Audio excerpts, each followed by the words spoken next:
Aujourd'hui, je suis venu parler d'une thématique qui m'est chère. J'ai parlé principalement des enfants et des adolescents qui présentaient notamment des troubles du neurodéveloppement, donc tout ce qui va être le TDAH, le trouble du spectre de l'autisme, ce qu'on appelle parfois les troubles 10. Et j'ai voulu appuyer sur notamment des fausses croyances qui sont fortement répandues sur ces sujets-là. Déjà le TDAH, le trouble déficit de l'attention avec ou sans hyperactivité, dans lequel où parfois on peut le considérer un peu comme un terme un peu fourre-tout. La question du surdiagnostic, est-ce qu'il y a un surdiagnostic? Concrètement dans les faits, non. On en parle beaucoup, donc c'est très médiatisé, et c'est parfois le biais de confirmation. On a l'impression qu'on en parle beaucoup, donc il y en a plus, mais dans les faits, il n'y en a pas plus qu'avant. Depuis 30 ans, il n'y a pas plus de personnes TDAH qu'avant. Par contre, on les identifie mieux, on sensibilise plus sur ce sujet-là, et c'est tant mieux parce que ça permet d'accompagner les gens. Hein. Ça reste, le TDAH reste un trouble en santé mentale qui est grave, notamment à cause des comorbidités. Donc j'ai parlé du TDAH, j'ai parlé aussi du sujet des écrans. Pareil, les écrans, est-ce que c'est pas un peu une panique générale, une panique morale? Les enfants passent du temps sur les écrans. Est-ce que finalement les écrans sont la cause des troubles?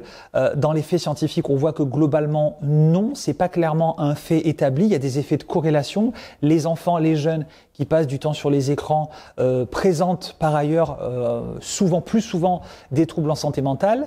Ça, c'est un fait de corrélation. Maintenant, on n'a pas véritablement mis pour l'instant en avant la causalité. C'est-à-dire que les jeunes qui ne vont pas bien passent du temps sur les écrans, mais peut-être parce qu'il y a des variables éducatives, il y a quelque chose à la maison qui est complexe et donc ils se réfugient dans les écrans. Donc je souhaitais rappeler ça. Et enfin, j'ai terminé sur un sujet qui déborde un peu le sujet de la santé mentale, c'est le haut potentiel intellectuel, un sujet qui est très médiatisé, notamment par des séries et par plein de choses qu'on lit un peu partout sur les réseaux sociaux et sur Internet notamment. Et sur ce sujet du haut potentiel intellectuel, il m'a semblé important de rappeler que le HPI, le haut QI, n'était pas un trouble en santé mentale, c'est pas un trouble, c'est un facteur protecteur. Et donc il est important quand on se sent mal, on a des problématiques personnelles, de consulter un professionnel de santé pour faire une vraie recherche de diagnostic, parce que il est faux de penser que si je vais mal, c'est parce que j'ai un haut potentiel intellectuel, ce n'est pas le cas. On peut présenter, je ne dis pas que les personnes à haut potentiel intellectuel n'ont pas de troubles, absolument pas. Dans les statistiques, on voit plutôt que moins, il y a moins de personnes.